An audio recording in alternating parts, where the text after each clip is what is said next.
দুনিয়া দুনিয়া দুনিয়া, আমরা দুনিয়ার পিছিয়ে পড়ে আছি। অথচ দুনিয়ার সম্পর্কে আল্লাহ সুবহানাহু ওয়া তাআলা বলেন, বাদান আউযু বিল্লাহি মিনাশ শাইতানির রাজিম ওয়া মাল হায়াতুদ দুনিয়া ইল্লা মাতাউল গুরুর। এই দুনিয়া এসব কিছু হাসি তামাশা, সুখ দুঃখ ছাড়া কিছুই নয়। আর আখিরাতের জীবন হচ্ছে উত্তম এবং স্থায়ী। দুনিয়ার জীবন ক্ষণস্থায়ী।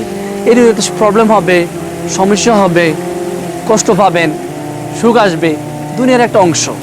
কিন্তু আমি আপনি মুসলিম, আমাদের অনেকগুলো দায়িত্ব আছে। সম্মানিত ভাই বোনেরা, আমাদের দায়িত্ব হচ্ছে আমরা সর্বপ্রথম এক আল্লাহর উপাসনা করব, তার ইবাদত করব, তার সাথে শরীক করব না, এবং আমরা আল্লাহ রাসূলকে অনুসরণ করব। উনি হচ্ছে আমাদের উত্তম আদর্শ। আমাদের অমুক নেতা, তমুক নেতা, অমুক দল, তমুক দল, এরা আমাদের কখনো আদর্শ না। আল্লাহ সুবহানাহু ওয়া তাআলা বলেন যে রাসূল সাল্লাল্লাহু আলাইহি ওয়াসাল্লাম হচ্ছে তোমাদের উত্তম আদর্শ। লাকাদ কানা লাকুম ফি রাসূলিল্লাহি উসওয়াতুন হাসানাহ। তোমাদের জন্য অমুক দলের তমুক দলের নেতা কখনো আদর্শ নয়। একমাত্র আদর্শ হচ্ছে আল্লাহ রাসূল সাল্লাল্লাহু আলাইহি সাল্লাম।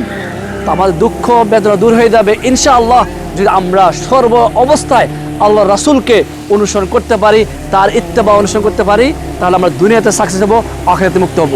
আর আমরা যে বিভিন্ন দলের দিকে ছুটি, দিনের ছুটি, দুনিয়ার জন্য পাগল হয়ে যাই, তাহলে আমাদের কষ্ট হবে, দুঃখ হবে, অশান্তি হবে, আখিরাতে আমরা হয়তো ক্ষতিগ্রস্ত হয়ে দেবো।